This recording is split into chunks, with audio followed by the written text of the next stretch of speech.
He never imagined his laughter would echo like that, sharp, cruel, impossible to retract. Look at those scars. She must have lost every fight she's ever been in. Private Cole's voice tore through the training yard, loud enough for everyone to hear. Recruits chuckled, glancing toward the woman standing alone near the weapons rack. She didn't flinch, didn't turn. She only adjusted her gloves. The light struck her arms, revealing skin like silver rivers, scarred, twisted, silent. The silence that followed wasn't respect. It was the weight of collective guilt. No one defended her. No one dared. Her name was Lena Hart. Not that anyone used it. The scars ran from her fingertips to her shoulders, vanishing beneath the collar of her uniform like shadows hiding from the sun. Rumors followed her like ghosts. Some called her reckless. Others whispered she didn't belong. Few spoke to her, and those who did found her voice even, her words spare. Cole kept watching, his smirk wide, puffed with ignorance. To him, she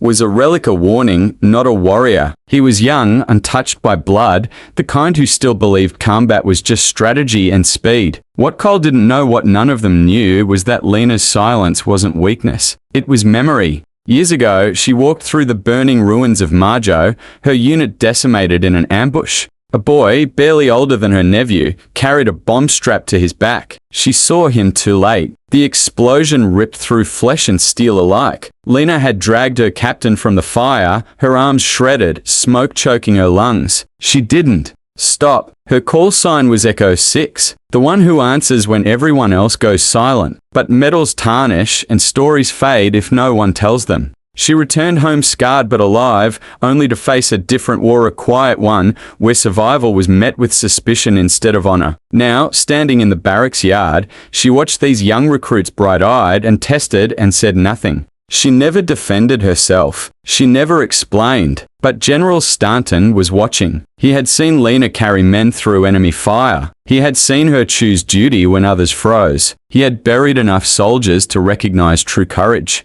Stanton stepped into the yard, his boots crunching gravel. Recruits snapped to attention. All but Cole, who still wore that crooked smile. Private Cole, Stanton said, calm and clear, a voice like a blade. You think those scars are funny? Cole hesitated, the smirk faltering. I didn't mean anything, sir. Just talking. Stanton's gaze was thunder held back. Some scars aren't marks of failure. They're why the rest of us are still standing. He turned to Lena, front and center. Echo 6, the air cracked with silence. Cole's color drained. He knew that name. Everyone did. Echo 6 wasn't a soldier. She was legend. The ghost who saved a convoy in Marah. The story told in hushed tones by veterans, half believed and wholly feared. Lena stepped forward. Her scars gleamed like tiger stripes, each step measured, deliberate. She stopped inches from Cole. Scars don't mean I lost, she said quietly, her voice like steel under ash. They mean I survived what you can't imagine. Cole said nothing. His smirk was gone.